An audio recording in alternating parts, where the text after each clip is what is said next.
But even the two younger ones, man, Caleb's just, he's like me. He will like... Never shuts up. He'll Let's be real now. he will walk out that door, go find some people, and have like a full... He's out there holding court. We have a problem. We sit down to record a video, a Q&A, and we start talking about food. I think that's why we are so fat. Food and kids. That's why this office is known as the food office, man. Yes. We have people coming here asking for snacks. Yes. So if I don't take the reins, we just never record this Amen. video. Go So ahead. Do it, we Angel. have 12 questions. JR from Red Wall Marketing is going to help me answer those questions, so we're going to start right now. First question. Angel, I've been posting on Facebook for 3 years and I'm not getting any results. I want to try YouTube now. What's your answer? It's kind of hard without knowing what they're posting. Yeah. But if one platform's not working, the other one's probably not going to work. I agree. Either you don't have the right market that you're trying to reach, or you're not good at it. And I don't mean that in a way like, you know, you suck and you can't be good at it. I mean it in a way of like, I once wrote an article about like businesses who try to become social. And I'll say, if you're not social in real life, what makes you think Facebook's going to help? And if you're not the type that communicates to your customers and has something great to say and has a good offering, having a platform to do it just means you're going to say less. You're going to say more of less. Like, you don't have the thing to say that the market's going to appreciate. So that could be hurting it, but without seeing what they're doing. Correct. So a typical marketing guy will always have that answer. If I don't see what you're doing, we can't give you an answer. However, I have to second that one. What makes you think that YouTube will work when Facebook is not working? Now, to add to your point, I think some people are too in love with their product and service that they don't know how to communicate it properly. Yeah. And it's because, you're because, for example, you're a fitness guy. I know I'm overweight. What are you gonna say to convince me that I need to start either eating healthy or exercising? And because you love it doesn't mean that I'm gonna get out of bed and do it every day. So that is your challenge, how you're going to communicate your message in a way that you first gotta capture their attention when they don't know who you are. Then give them value because maybe they're not ready to buy now. So when they're ready to buy, you're on top of mind, and then they become a client. But I think it's learning to communicate. Also, one of the biggest problems is to learn to communicate what they sell. How long did she say? 3 years. 3 years. So as I said, maybe you just haven't given it enough time. 3 years. 3 years is a long time. So there's a disconnect. Yes. The market's not. You're not saying the right things to the market. Yeah. Or you're not promoting it in the right way. Like Yeah. if you have a Facebook page that nobody knows about, Yeah. and you're posting to it, what are you doing to make sure that people know about it? Are you sharing it in other places, and are you getting attention to what you're doing? If you are doing something good, I think it's also the mentality,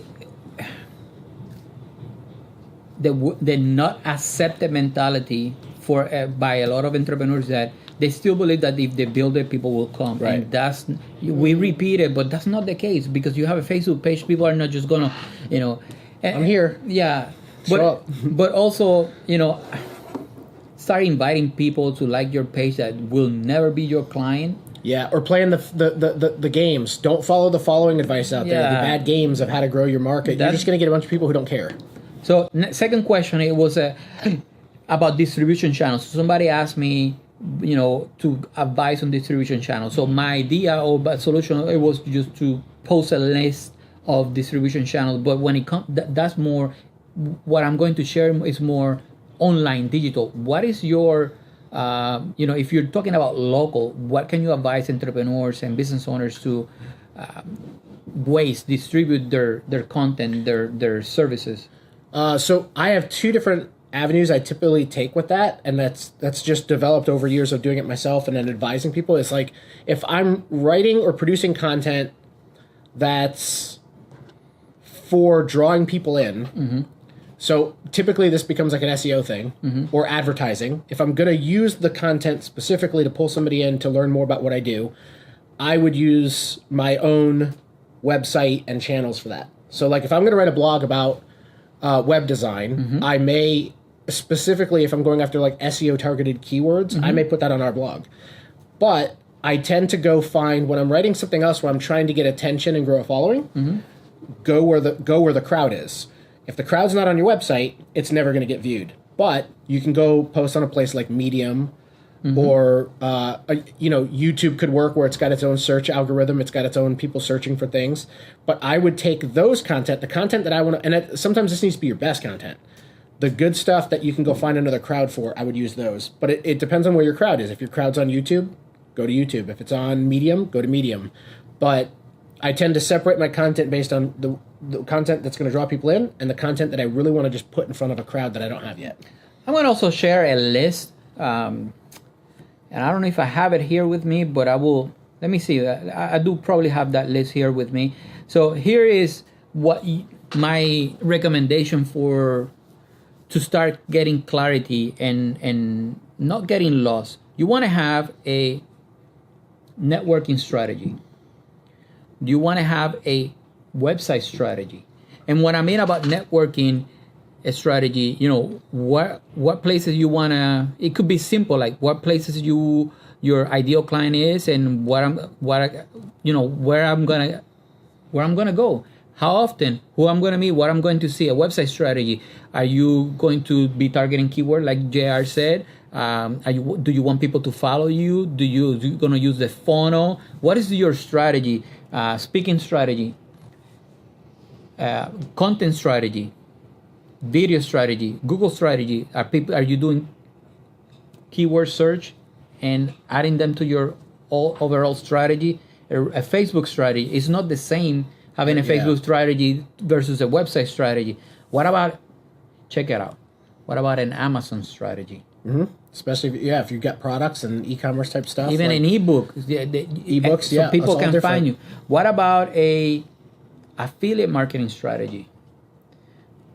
And you can go out on, and I'm going to compile this list and I'm going to share that list, but it's just to make you think. And you don't need all of it. You just need to use the ones that you do best and use them really well.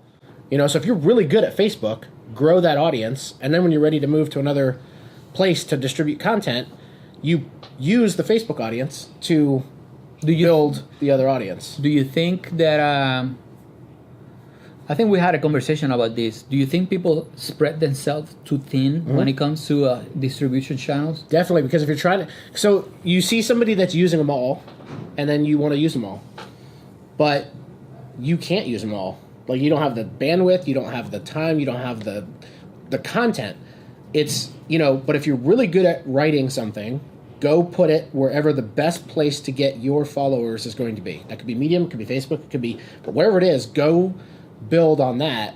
And I think people are afraid to give away their best stuff somewhere else because they feel like I'll never have something good again. But if your best stuff is limited to a few posts, you need to rethink your overall picture.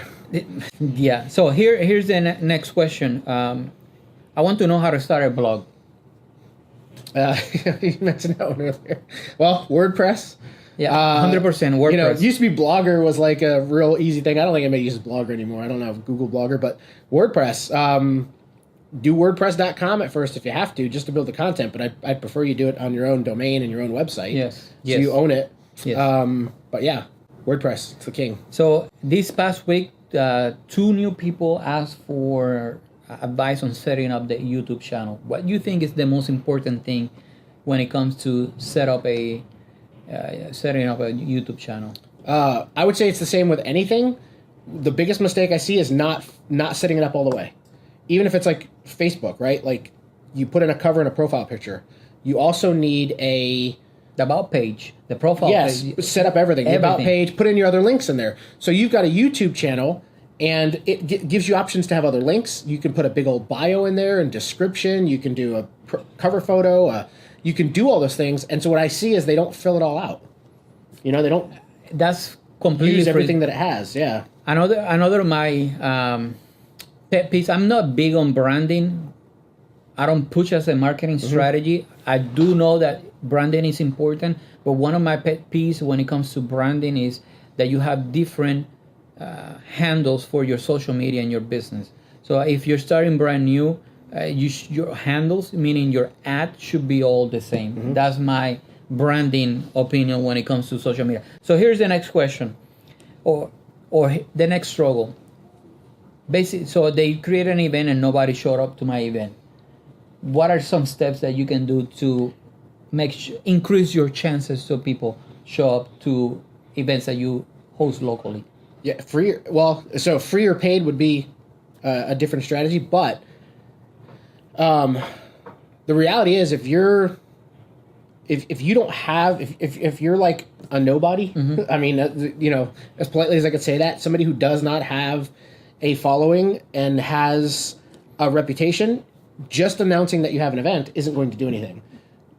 Let me ask you before you go deep into the question. When you mean in following, that you don't mean Facebook fans. What you mean is like, correct me if I'm wrong, do you mean people that constantly are engaging with them? Okay. Who will actually show up okay. when you're doing something. And you can run ads to stuff, mm-hmm. but then you've got to be a really good promoter. Mm-hmm. And you've got to have money to promote that event or a network of people that'll promote it for you. Mm-hmm. And in fact, another good way to get somebody there is if it's a paid event and there's money involved, or you can get somebody else, have other speakers. Got it. That have a following, because then they're bringing their fans. Got it. And then you're going to piggyback off of that. But you've got to have that or a lot of money to advertise the event, because advertising events is not that easy. True. So adding to that, it will be make sure if you do have one and you want people to show up, take responsibility, email everybody, add it to your email signature, tell your mom, ask your friends to share it, pay for ads, send an email, contact all your clients. You take responsibility to make sure that you invite everybody, not just post it on Facebook and expect people to show up. Right. And then you could go to other events. So go find other events that are going on and you speak at those events. You grow a reputation, people like you. Then when you do your own event, you can piggyback off all the people that you've built from the other events you've done, which is another good thing. Sometimes it's best to go to somebody else's event before doing your own. So what can you tell to somebody that is struggling to... Here's the next question. Struggling to get more clients. In any business? Yeah, let's just go generic. Gosh, there's a ton of things. So if you're struggling to get more clients, in my own line, I've done cold calling, I've done email blasts, I've done door-to-door, I've done direct mail. Word of mouth has always been the best. Do not follow the advice that you should never work for free. If you're starting out and you don't have that word of mouth and you don't have the ability to gain stuff, don't be afraid to do some free or super cheap work to get portfolios, testimonials, and word of mouth. I think that's underutilized a lot. And I want to add to that one. So here's my take when you want to do free stuff, is that I understand there must be a value exchange, because eventually your business, if you do free, your business will starve to death eventually. So I do agree with 100%. Even to this day, I do free stuff, but I make sure, like even speaking engagement. But what I make sure is that I record what I do, so you have that as proof. So in the next time that you're in the similar situation, you're ready. You can show people that you already done it. So record your events, record your training events, record your speaking engagement. Like I was doing baby announcement picture. I'm not a photographer, but somebody hired me. So technically I got paid. I'm a professional photographer. And I had my wife taking pictures of me taking pictures. Sometimes I do video and I have my son recording video of me doing what I do. Show people what you do. Don't tell people what you do. Yeah, so that's it obviously it depends on each industry, but because the easy answers are advertise, tell people what you do, but it's not always easy. Sometimes you've got to get clients first, and the first website I ever did was $300. That was it, and now we're doing them for 10 times that, 10, 20 times that. So it slowly progressed to where I was getting better and better work because I went in and I was just doing it I just need business. Mm-hmm. So I did it super cheap and free. There are certain companies today that if they called me and I know I'm going to get enough leverage out of that company, mm-hmm. you know, it's going to be either free or super cheap. Like, I don't care, you know? Yeah. I'll get a return on it. And sometimes that's what you got to do is get out there and promote through that. So we don't extend this video. I'm going to ask 2 more questions. I have no marketing budget. How should I start? So I got $20. Yeah. 20 bucks. You know, earlier when you mentioned it, I said get a pair of walking shoes so you can go knock on doors. That's my marketing budget. So my answer was getting a t-shirt that doesn't have your business name. It tells people what you do, and get it with something in the front and in the back, and use it and abuse it. Go to all the networking events like that. Go to conference like that. Go to the supermarket. You'd be surprised how many people will ask you in the supermarket line. Yeah, so I mean, so the $20 thing, like I would say also it depends on who you are. Mm-hmm. Everything's going to depend on what you're doing. You can run Facebook ads for $20 and get a lot of attention on it. Mm-hmm. But if you don't know how to run Facebook ads, you're going to lose $20. Yes. So you could lose that money quick. But I get a lot of companies that come to me and ask how they should market and what they should do. And my big thing is like, if you don't have the money, don't spend the money, go do free things. Picking up the phone and making a phone call takes your time. So never forget that sweat equity is still a budget. Mm-hmm. It's still your time. Knocking on doors is not easy, but it's what you have to do sometimes. Yes. And there was a time where I was literally picking up Yellow Pages or wherever I could find businesses using directories. Not anymore. We haven't had to. So, but that's what I was doing was calling them. I would call them and talk to them and how you get a yes eventually. Did it was easy for you, or you had to overcome an internal struggle to call people? Oh, definitely. I don't think it's easy for anybody who hasn't done it. Like once you've done it to an extent, yes. But I hate cold calling. Even today, I hated it then. I full disclosure, I still keep a Yellow Pages book in my office, and I'm a firm believer that if business will struggle, you need to pick up the Yellow Pages, start calling people. Yeah, I mean, so if you need something, you can call. And so I went from like calling to ask if they need anything, to researching to see what I knew they needed, and then calling to offer it and offer a solution rather than a question of do you need any marketing. Yeah. Offer a solution like, hey, I was on your website and I noticed these things were not correct. And not the spam crap that we get. Like clients get it all the time. I get it. You know how many times I get emailed? But there people haven't taken the time to. It's completely different that if you were calling primarily here in the local area or anybody. Oh, local. I was going local. So you have an extra edge by having a local number, telling them in specific stuff versus an email that you got. I know you just got a website and I can get you ranking the first page, but you don't even, you know. Yeah, they don't even pay attention. So we'll get offered SEO and web design services. It's because they didn't even look at our website to see that that's what we do. And my clients get it too. And the great part is that my clients get it as they rank better, they get more. But some cool, like, you know, things you can do, like show people what they would be getting. I used to record videos, and we still use this tactic, but we don't use it as a cold tactic. We use it as when clients come to us. But I used to go do recordings of people's website and walk them through all the problems that were on their website and their rankings, and then send them that as like a gift. And by the time they watch it, they were blown away. Like wow, I didn't even realize our website had this problem. You've gone ahead and taken the time to show them a solution before they even knew there was a problem. They now know there's a solution, and there are other ways to do that in any business. I saw a business. This is more costly, but I saw a car dealership that went out to this really rich neighborhood, parked. They had a car, like one of their high-end cars. They parked it in each driveway and took a photo. And it was like a printout photo, like a live print on a page, and it said, "This we thought our car looked good in your driveway. Call us if you'd like to find out more info." And they put it on every door on the block. So, like, let's say it's a Lamborghini. It's like sitting in the driveways. They literally backed this car into every driveway, took a photo, printed a sheet of paper, and stuck it on their door. And like that's awesome. Showed like that factor, right? And so, how do you piggyback off that? Like, if you were a pressure washing business. Go to the house that needs pressure washing, and like if you've got any Photoshop skills at all, like try to show what it would look like if all that dirt was gone. Yeah.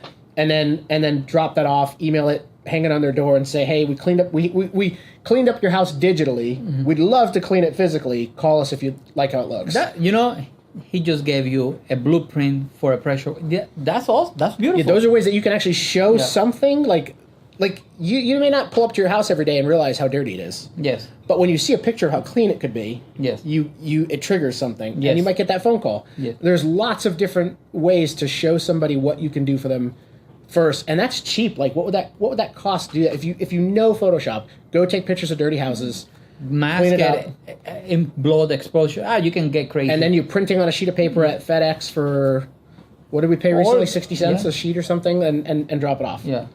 And that's I'd go hit 20 really bad homes for $20, and that would be a good marketing plan. I had one more question, but we're gonna leave it like that. We're gonna leave it. This is a good information. I Hopefully. think